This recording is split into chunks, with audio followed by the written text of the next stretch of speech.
네, 안녕하세요. 지난 주말 있었던 아스날과 브렌트포드의 경기에 대해서 얘기를 해보도록 하겠습니다. 경기 결과에 대해서 먼저 얘기를 하자면 아스날이 브렌트포드를 홈으로 불러들였지만 승리를 거두는 것에는 실패를 했고 결국에는 1대1 무승부를 거두면서 승점 1점만을 획득하고 말았습니다. 먼저 선제골을 넣었지만 경기 막판에 결국에 동점골을 허용하면서 승점 1점을 거두는 것에 만족을 할 수밖에 없었는데요. 동점골 상황이 프리킥 상황에서 세컨드볼, 서드볼까지 이어진 끝에 발생을 했는데 미켈 아르테타 감독이 기자회견에서 언급을 했던 것처럼 저 또한 플레이 상황을 보았을 때 옵사이드로 여겨지는 상황이 있었기 때문에 해당 동점골은 아스날에게 있어서 상당히 아쉬울 수밖에 없습니다. 하지만 이와는 별개로 브렌트포드는 이번 시즌 왜 자신들이 첼시나 리버풀보다 더 높은 순위인 현재 8위 자리에 올라 있는지를 증명했다고 볼 수 있는 훌륭한 경기를 펼쳤다고 할 수가 있는데요. 제가 브렌트포드와 리버풀의 경기를 리뷰한 영상에도 언급을 했다시피 브렌트포드는 수비 국면에서 5-3-2 블록을 구축하고 자신들의 페널티 박스 근처에서 수비를 펼치는 것에 굉장히 능한 팀입니다. 이로 인해서 아스날 또한 홈에서 경기를 펼칠 것이었음에도 어느 정도 애를 먹을 것이라고 저는 예상을 했고 실제로도 경기는 그렇게 펼쳐졌다고 볼 수가 있습니다. 반면 이러한 브렌트포드의 백파이브 시스템도 결국에는 공략할 수 있는 포인트는 존재하기 마련인데요. 이러한 백파이브 시스템을 공략하기 위해서는 백라인을 구성하는 선수들 사이에 존재하는 인터벌, 그러니까 선수와 선수 사이에 존재하는 공간을 공략하는 것이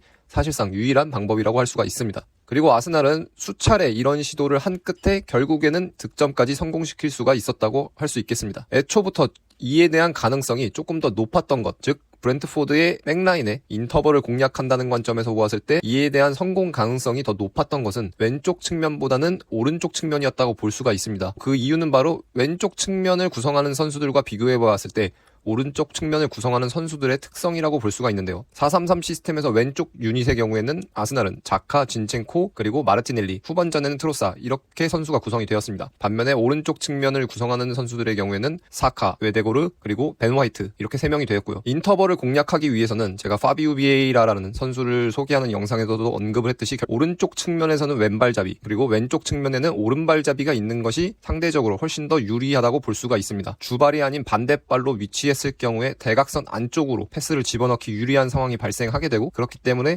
상대 백라인 사이에 존재하는 공간을 관통할 수 있는 패스를 넣기가 더 유리해질 수밖에 없는 것이죠. 그리고 이런 관점에서 보았을 때 오른쪽 측면에 2명의 왼발잡이 사카와 웨데고르를 위치시켜놓는 아스날은 아무래도 브렌트포드의 백라인 사이의 인터벌을 공략하기에는 오른쪽 측면이 더 적합했다고 볼 수가 있겠습니다. 그리고 단순히 인터벌이라고 할 수도 있겠지만 인터벌을 공략함과 동시에 공간적으로 어떤 공간으로 패스가 향해야 했냐라고 조금 더 구체적으로 얘기를 해보자면 바로 페널티 박스 내 공간 중에 하프 스페이스 채널에 해당하는 공간으로 패스를 집어넣을 수 있느냐가 사실상 핵심적인 관건이었다고 할 수가 있습니다. 그리고 이를 위해서는 브렌트포드의 오른쪽 센터백이었던 벤 미가 해당 공간을 커버할 수 없도록 하는 것이 핵심적이었습니다. 페널티 박스 내의 하프 스페이스 채널을 공략하되 단순히 거기다 공을 집어넣는 것이 아니고 브렌트포드의 왼쪽 윙백이었던 헨리와 그리고 브렌트포드의 왼쪽 센터백이었던 벤 미 사이의 인터벌을 공략하는 형태로 해당 공간에 공을 투입할 수 있느냐가 아스날 입장에서는 핵심이었다고 볼 수가 있겠습니다. 아스날은 득점이 후반전에 나오기는 했지만 전반전에도 몇 차례 이런 상황을 연출하는 것에는 성공을 했었습니다. 득점을 하는 것에는 실패를 했지만요. 자신들이 완전하게 정렬이 된 상황, 즉 수비 블록을 완전하게 갖춘 상황에서는 브렌트포드가 해당 상황을 거의 허용하지 않았기 때문에 아무래도 득점까지 가져가는 것은 굉장히 어려울 수밖에 없었습니다. 반면 후반전에는 결국에는 해당 상황을 다시 한번 연출하면서 사카가 먼 포스트 쪽으로 교체 투입된 트로사를 향해서 크로스를 올리는 데 성공을 했고 결국 득점을 성공시킬 수가 있었죠.